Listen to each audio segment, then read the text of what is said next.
vous allez prendre un rôle de quelqu'un, c'est pas facile de le faire. Comment peut-on devenir ou se transformer en John Travolta ou être quelqu'un d'autre que Travolta pour la fièvre du samedi soir? Mais justement, l'idée, c'est pas de faire une imitation de John Travolta, mais bien de jouer le rôle de Tony Manero. Donc après, c'est vrai que John Travolta nous a très bien pavé la route. Et donc, il y a beaucoup d'inspiration à tirer de son interprétation. Maintenant, je crois que d'être sur scène, déjà, on est une plateforme différente. On n'est pas sur film, on est sur scène, on n'est plus dans les années 70. Donc, il y a une certaine modernité de par les corps, même des gens sur scène.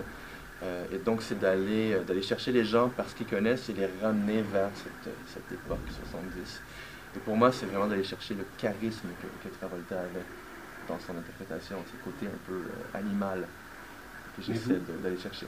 Vous n'aviez pas connu, vous, la fièvre du samedi soir? Je ne l'ai pas connu à l'époque où le film est sorti. Par contre, j'ai vu le film très jeune, comme étant, c'est un des premiers films qu'on m'a montré quand je me suis découvert une passion pour la danse. On m'a montré le film, je l'ai vu et c'est justement ce charisme de Travolta qui m'avait vraiment marqué.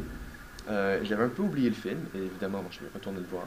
Je l'ai revu plusieurs fois depuis qu'on m'a proposé le rôle. Et puis, c'est intéressant parce que j'avais oublié beaucoup des grosses sections de l'histoire. J'avais oublié même Stéphanie, j'avais oublié plein de choses. Et je crois qu'il y a plein de gens qui avaient oublié beaucoup de choses aussi. On se souvient tous du solo de danse, de son entrée dans le film. On se souvient de la musique des Bee Gees. Mais après, tout ce qui est l'histoire du film, on a un peu oublié. Donc, ça va être bien de le ramener. Et comment vous avez été casté pour être Tony Manero? Il faut parler à Roberto Curleo, le producteur, parce que c'est lui qui a fait des démarches pour me rencontrer. Il était de passage à Montréal.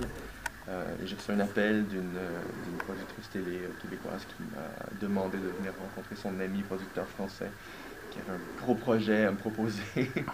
Donc je suis allé le rencontrer, il m'a parlé du show, et j'ai pas été immédiatement convaincu que c'était pour moi. Mais plus on parlait, plus les éléments se plaçaient, et déjà il m'a parlé de Fauve, je la connaissais un peu, je savais qu'elle avait une belle énergie, que c'était une grande danseuse. Donc déjà ça m'a un peu accroché, et après de savoir qu'on allait garder la vraie musique des Bee Gees, qu'on allait garder ça en anglais aussi, au niveau de la musique, on n'allait pas traduire. Il y a des belles idées de mise en scène aussi, qui étaient déjà un peu avancées, en termes de scénographie, de décors et tout ça. Et donc, il y avait assez d'éléments pour que j'ai envie de rencontrer l'équipe. Et une fois que je suis venu à Paris, j'ai passé une semaine, j'ai rencontré Stéphane Jarny, Malik Lenoff, le chorégraphe, tous les autres producteurs. Et puis après, j'ai savais que j'avais envie de le faire. Est-ce que vous êtes impliqué dans la chorégraphie?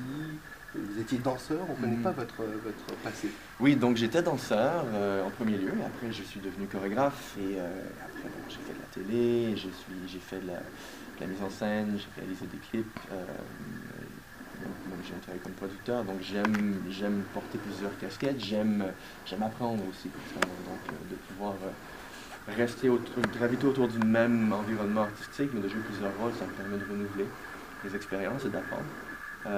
Et donc oui, je crois que Fauve et moi, comme tout est fait sur nous, on va être impliqué très intimement au niveau de la chorégraphie. Après, c'est vrai qu'on est très très bien pris en charge aussi avec l'équipe de Stéphane et de Malik, disons qu'ils arrivent avec des propositions très fortes, et après c'est de se l'approprier, et quand on s'implique, c'est plutôt au niveau du détail pour ça, pour les résultats les plus convaincants possible. Merci beaucoup. Merci.